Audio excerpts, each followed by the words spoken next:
सभी को नमस्कार। आज हम भौतिक भूगोल में जलवायु विज्ञान के अंतर्गत तापमान के क्षैतिज वितरण के बारे में अध्ययन करेंगे कि किस प्रकार तापमान का इस धरातल पर जो वितरण पाया जाता है क्षैतिज रूप में किस प्रकार पाया जाता है। इससे पूर्व की क्लास में हमने तापमान के बारे में अध्ययन किया था। तापमान को प्रभावित करने वाले विभिन्न कारकों के बारे में अध्ययन किया था, जिसमें हमने देखा कि सभी स्थान का तापमान समान नहीं होता, उसका जो वितरण है वह असमान होता है। और आज इसी के अंतर्गत हम जो तापमान का क्षैतिज वितरण है उसके बारे में हम अध्ययन करेंगे। तापमान का जो क्षैतिज वितरण है वो क्या होता है, किस प्रकार होता है, हम देखते हैं। सामान्यतः भूमंडल पर तापमान विषुवत रेखा से ध्रुवों की ओर घटता जाता है। विषुवत रेखा के समीप तापमान की मात्रा अधिक होती है, चाहे वह डिग्री सेल्सियस में हो, और ध्रुवों की ओर तापमान के मान में कमी होती है। निम्न अक्षांशों में अर्थात भूमध्य रेखा के आसपास अधिकतम तापमान पाया जाता है तथा उच्च अक्षांशों में ध्रुवीय भागों में तापमान न्यूनतम पाया जाता है। किंतु इस सामान्य वितरण में कुछ संशोधन भी मिलते हैं, कुछ अपवाद भी हमें मिलते हैं। जैसे अधिकतम तापमान भूमध्य रेखा के आसपास पाया जाना चाहिए, 0 डिग्री अक्षांश पर पाया जाना चाहिए, लेकिन ऐसा नहीं होता। अधिकतम जो तापमान है वह उत्तरी गोलार्ध में 20 डिग्री अक्षांश पर पाए जाते हैं। इनके कारण क्या है, क्यों पाए जाते हैं? यह जो वितरण है यह किस प्रकार प्रभावित होता है, इसके बारे में हम विस्तृत अध्ययन करेंगे। इसके पहले हम ये जान लेते हैं कि जो तापमान को सरल या कल्पित रेखाओं के द्वारा दर्शाया जाता है उन्हें हम किस नाम से जानते हैं। मौसम मानचित्र में जब जो तापमान रेखाएं देखते हैं वो क्या होती है, तो कहने का अभिप्राय है कि जो समताप रेखाएं हम मौसम मानचित्र में देखते हैं उनके बारे में हम शुरुआत में अध्ययन कर लेते हैं। समताप रेखाएं यानी आइसोथर्म, यह भूमंडल पर ताप के क्षैतिज वितरण को प्रदर्शित करने के लिए समताप रेखाओं का प्रयोग किया जाता है। भूमंडल पर या ग्लोब पर जिस क्षैतिज वितरण की बात करते हैं, जिनके द्वारा दर्शाया जाता है, जिन कल्पित रेखाओं के द्वारा उस तापमान को दर्शाया जाता है, उन्हें हम आइसोथर्म यानी समताप रेखाएं कहते हैं। और इस वितरण को दर्शाने के लिए, क्षैतिज वितरण को दर्शाने के लिए इन समताप रेखाओं का प्रयोग किया जाता है। समताप रेखाएं एक काल्पनिक रेखाएं होती है जो समान ताप वाले स्थानों को मिलाते हुए खींची जाती है। जैसे यदि हम 10 डिग्री सेल्सियस समताप रेखा लेते हैं तो यह उन स्थानों को मिलाती हुई खींची जाती है जिन स्थानों का तापमान 10 डिग्री सेल्सियस होता है। इन्हें खींचने के लिए विभिन्न स्थानों का तापमान ज्ञात किया जाता है।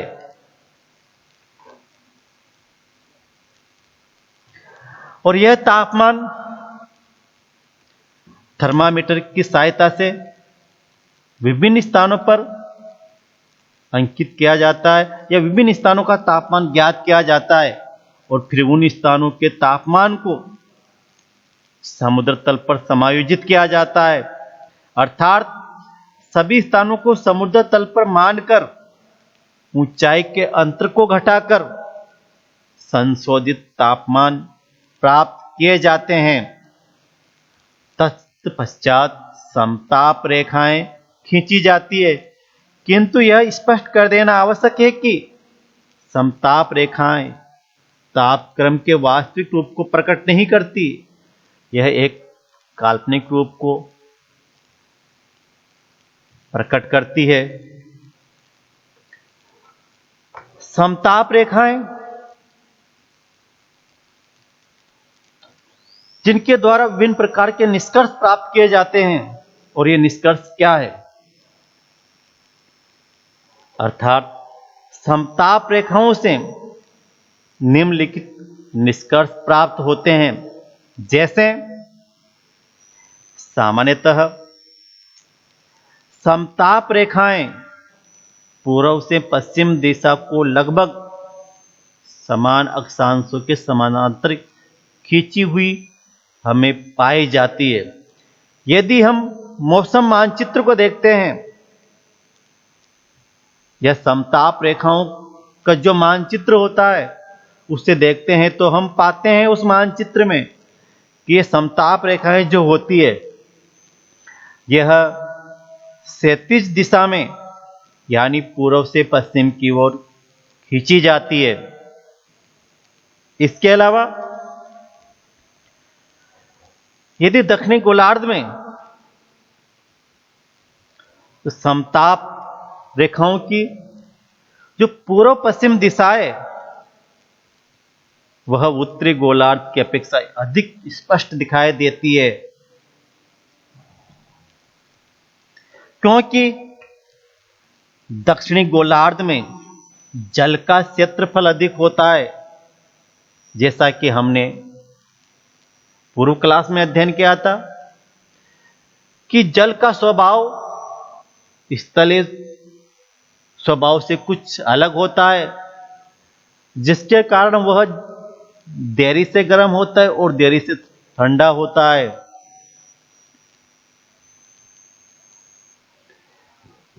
अतः दक्षिणी गोलार्ध में समताप रेखाओं की जो पूर्व से पश्चिम मार्ग होता है वह जलीय भाग में समान तापमान होने के कारण लगभग सी समताप रेखाएं लगभग समांतर पाई जाती है। अधिक परिवर्तन हमें उन स्थानों पर मिलता है दक्षिण गोलार्ध में जहां जल और स्थल की सीमाएं मिलती है,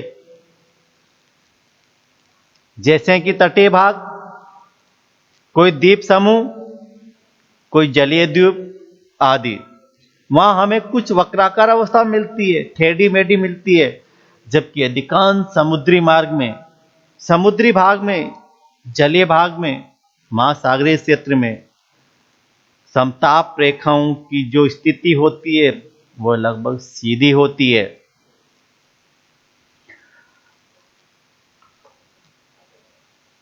इसके अलावा अभी हमने बात की कि जल स्थल के मिलन जो स्थल होता है वहां समताप रेखाओं की जो पूर्व पश्चिम दिशा में विशेष अंतर उत्पन्न होता है, उसका कारण होता है जल और स्थल भाग का जो तापमान है उसमें अंतर होना। क्योंकि हमने पूर्व कक्षा में अध्ययन किया था कि स्थल भाग जल्दी गर्म होता है, वहां तापमान अधिक पाया जाता है, जबकि जलीय भाग थोड़ा ठंडा होता है, वहां तापमान कम पाया जाता है। यह तापमान का जो अंतर होता है इसके कारण ही समताप रेखाओं में मोड़ पड़ जाते हैं, परिवर्तन उत्पन्न हो जाता है।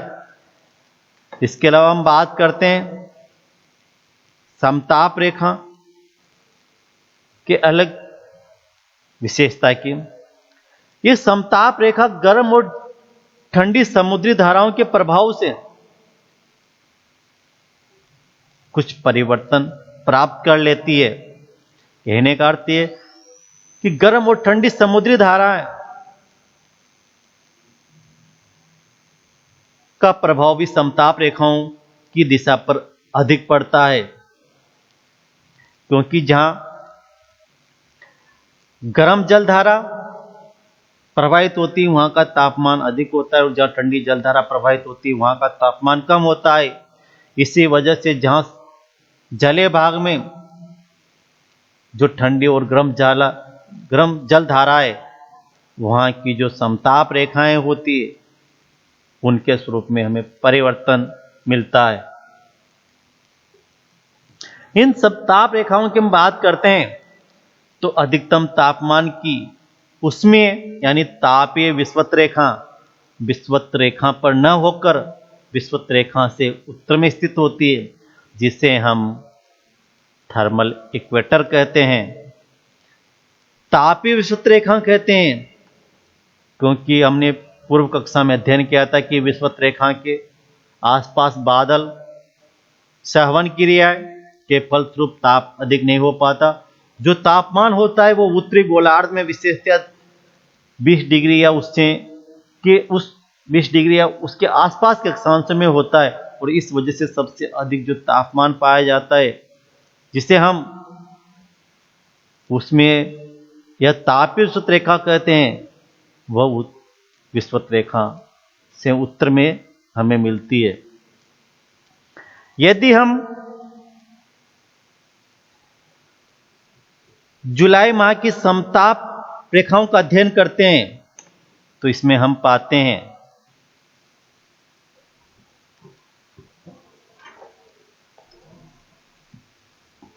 इस मानचित्र को देखने पर हमें लगता है कि यह मानचित्र जो जुलाई की समताप रेखाओं को दर्शा रहा है यह विशेषतया उत्तरी गोलार्ध में ग्रीष्मकालीन तापमान को दर्शा रहा है। इस मास में जो हम सबसे अधिक तापमान देख पा रहे हैं वह अधिकतम तापमान जैसे 30 डिग्री सेल्सियस यहां पर भी हम देख पा रहे हैं, इसके अलावा यहां पर भी हम देख पा रहे हैं। कहने का अर्थ यह है जहां पर हमें अधिकतम तापमान दिखाई दे रहा है इस मानचित्र में वह भाग महाद्वीप के मध्य भाग है, चाहे वो एशिया का हो, चाहे अफ्रीका महाद्वीप का हो, और चाहे उत्तरी अमेरिका महाद्वीप का हो। कहने का अर्थ यह है कि उत्तरी गोलार्ध में अधिकतम तापमान जुलाई के माह में महाद्वीप के मध्य भागों में मिलता है। जैसे उत्तरी अफ्रीका,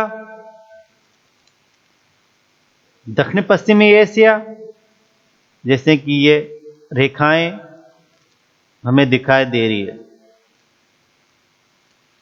उत्तरी अमेरिका में कोलंबिया का पठार तथा ग्रेट बेसिन महाझील प्रदेश के विस्तृत भाग को घेरती हुई हमें 30 डिग्री सेल्सियस समताप रेखाएं दिखाई दे रही है। यदि हम 20 डिग्री सेल्सियस जो समताप रेखाएं हैं उनकी चर्चा करते हैं तो यह 20 डिग्री सेल्सियस की जो समताप रेखाएं यह 10 डिग्री सेल्सियस की समताप रेखाओं के समान और उसके दक्षिण में हमें दिखाई दे रही है। लगभग हमें समानांतर दिखाई दे रही है उत्तरी गोलार्ध में। जिस तरह यह परिवर्तित हो रही है उन्हीं स्थानों पर यह भी परिवर्तित हो रही है। जबकि हम बात करते हैं इस समुद्री क्षेत्र की और इस समुद्री क्षेत्र की, तो यहां पर जो 10 डिग्री सेल्सियस समताप रेखाएं यदि धरातलीय भाग को छोड़ दिया जाए तो यहाँ एकदम सीधी है। कुछ भागों में जहाँ गर्म जल धारा प्रवाहित होती है तो वहाँ पर कुछ वक्राकार अवस्था में है, बाकी ये समताप रेखाएं एकदम सरल या समांतर रूप में हैं, चाहे वो 20 डिग्री सेल्सियस की समताप रेखाएं हो। इन रेखाओं को इस मानचित्र में हम देख पा रहे हैं तो ये उन्हीं क्षेत्रों पर जहां गर्म जल धारा या ठंडी धारा, स्थलीय भाग, उन क्षेत्रों में यह परिवर्तित हो रही है।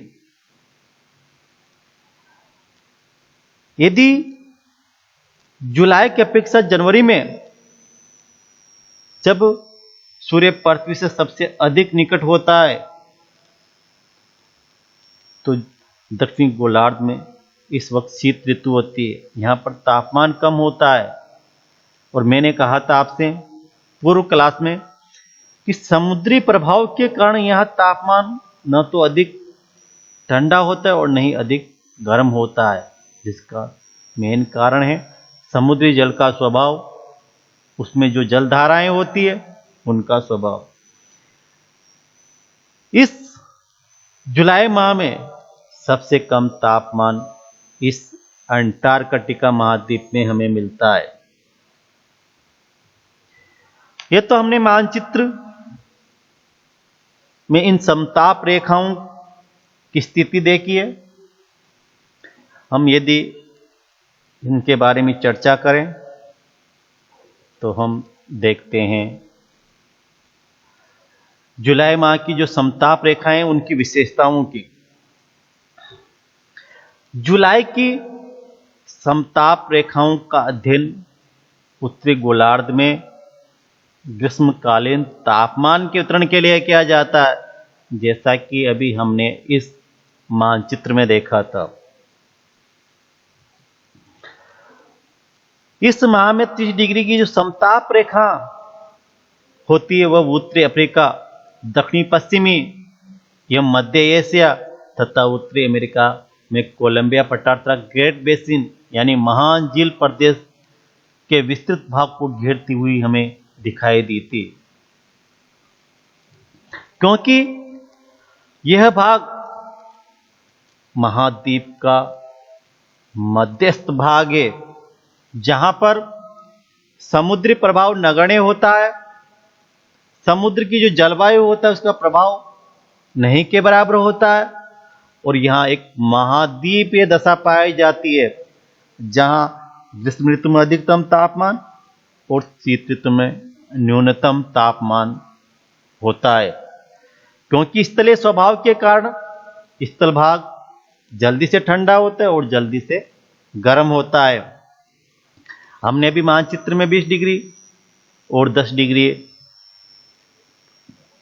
समताप रेखाएं का दोनों गोलार्धों में अध्ययन किया, तो ये दोनों जो समताप रेखाएं थी वह लगभग समानांतर थी।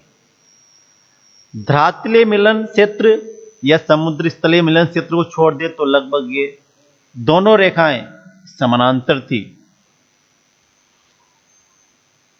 यह महाद्वीपों और महासागरों के मिलन स्थान पर समताप रेखाएं कुछ मुड़ी हुई थी, बाकी अधिकांश क्षेत्र पर ये समांतर थी। यद्यपि हम बात करते हैं जुलाई की अपेक्षा जनवरी में पृथ्वी सूर्य से अधिक निकट होती है, फिर भी पृथ्वी का जो अक्ष झुकाव है उसके कारण दक्षिणी गोलार्ध में इस समय शीत ऋतु होती है, जबकि उत्तरी गोलार्ध में इस वक्त ग्रीष्म ऋतु होती है, और वहां हमें उच्च तापमान की जो समताप रेखाएं दिखाई देती है वह दक्षिणी गोलार्ध की तुलना में अधिक मिलती है। क्योंकि इस समय दक्षिणी गोलार्ध में शीत ऋतु होती है और दक्षिणी गोलार्ध का जो अंटार्कटिका क्षेत्र है वहां पर न्यूनतम तापमान पाया जाता है। इसके बाद हम बात करें जनवरी माह में किस प्रकार समताप रेखाएं होती है। उनका क्या प्रभाव है? इन रेखाओं की स्थिति मानचित्र पर क्या है और यह किस प्रकार तापमान के त्वरण को दर्शाती है? जो जनवरी की समताप रेखाएं होती है, यह विशेषतया दक्षिणी गोलार्ध की जो ग्रीष्म ऋतु होती है उसके वितरण को दर्शाने के लिए उपयोग में ली जाती है, क्योंकि जनवरी माह में दक्षिणी गोलार्ध में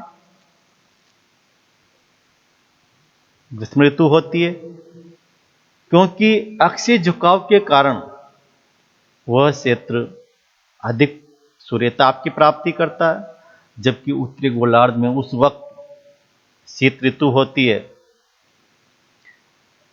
इस वजह से, इस कारण से उत्तरी गोलार्ध में न्यूनतम तापमान पाया जाता है और दक्षिणी गोलार्ध में अधिकतम तापमान पाया जाता है। यदि हम न्यूनतम तापमान की बात करें जनवरी में, तो हमें न्यूनतम तापमान उत्तरी गोलार्ध में विशेषतया साइबेरिया क्षेत्र, अलास्का वाला क्षेत्र, ग्रीनलैंड आदि में हमें मिलता है।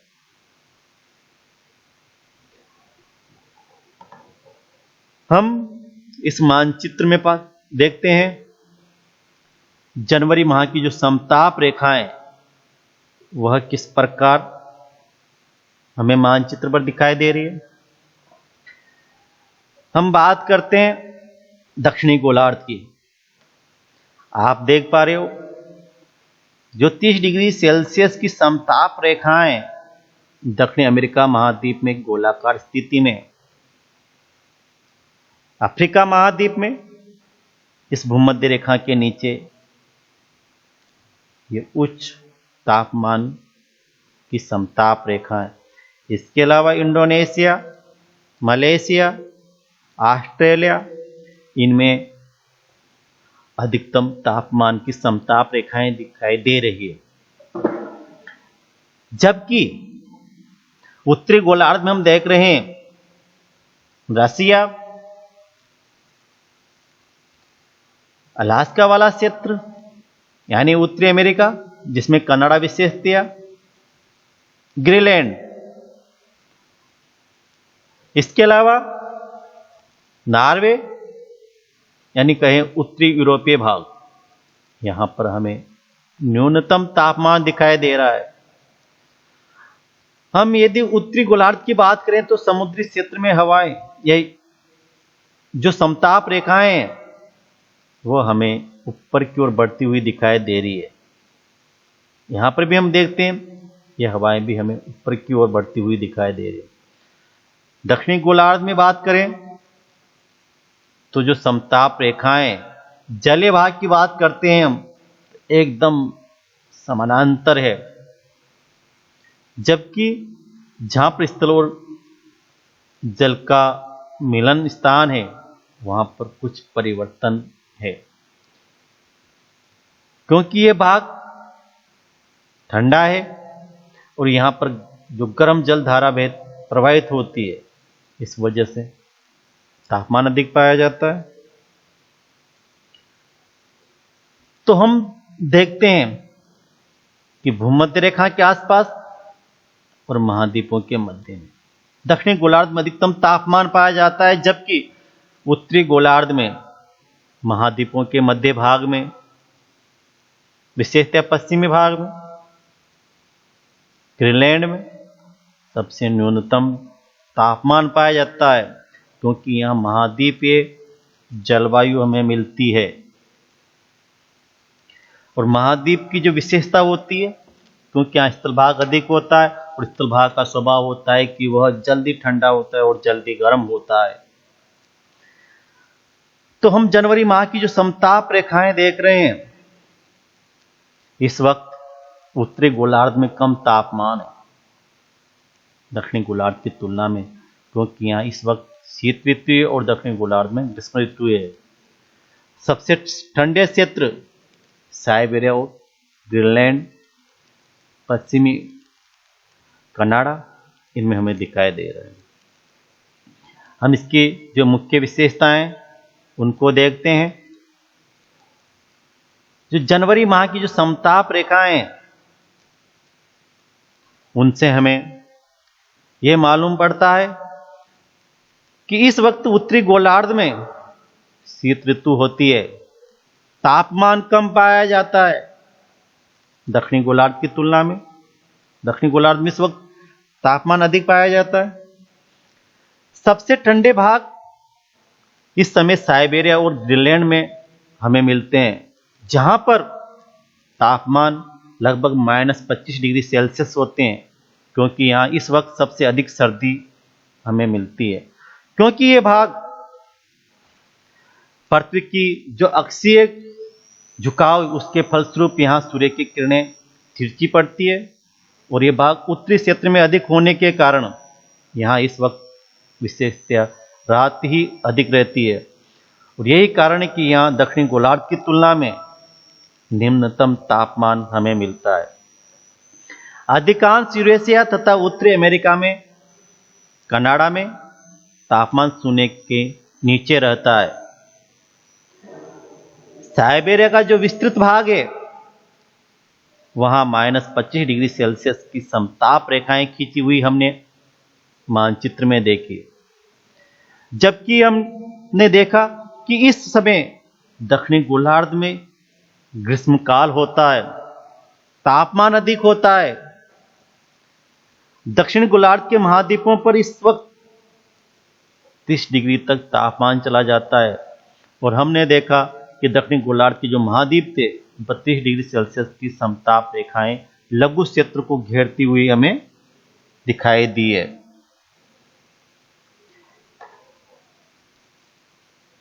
दक्षिण गोलार्ध में 10 डिग्री की जो समताप रेखाएं, वो लगभग अक्षांश के समानांतर ही उस मानचित्र में हमने देखी थी। 20 डिग्री सेल्सियस की समताप रेखा महाद्वीपीय महासागर के वितरण के अनुरूप कुछ मुड़ी हुई थी, बाकी समुद्री क्षेत्र में यह भी बिल्कुल समानांतर थी।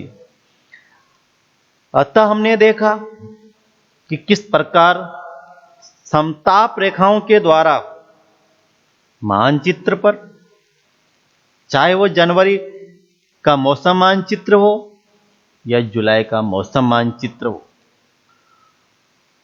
उनमें तापमान का जो वितरण है इन समताप रेखाओं के द्वारा दिखाया गया है, जिससे हमें यह अनुभूति मिलती है कि जुलाई के माह में उत्तरी गोलार्ध में अधिकतम तापमान होता है, जबकि जनवरी के माह में दक्षिणी गोलार्ध में अधिकतम तापमान होता है। तो इस टॉपिक के अंतर्गत जो आपका तापमान का क्षैतिज वितरण था, इसमें हमने देखा कि किस प्रकार जनवरी माह की समताप रेखाएं होती और किस तरह से जुलाई माह की समताप रेखाएं होती है। वह रेखाएं इस तापमान का जो वितरण है उनको उस मानचित्र पर दर्शाती है, उनकी विशेषताओं को, उनके स्वभाव को, उनके बारे में हमें जानकारी प्रदान करती है। धन्यवाद।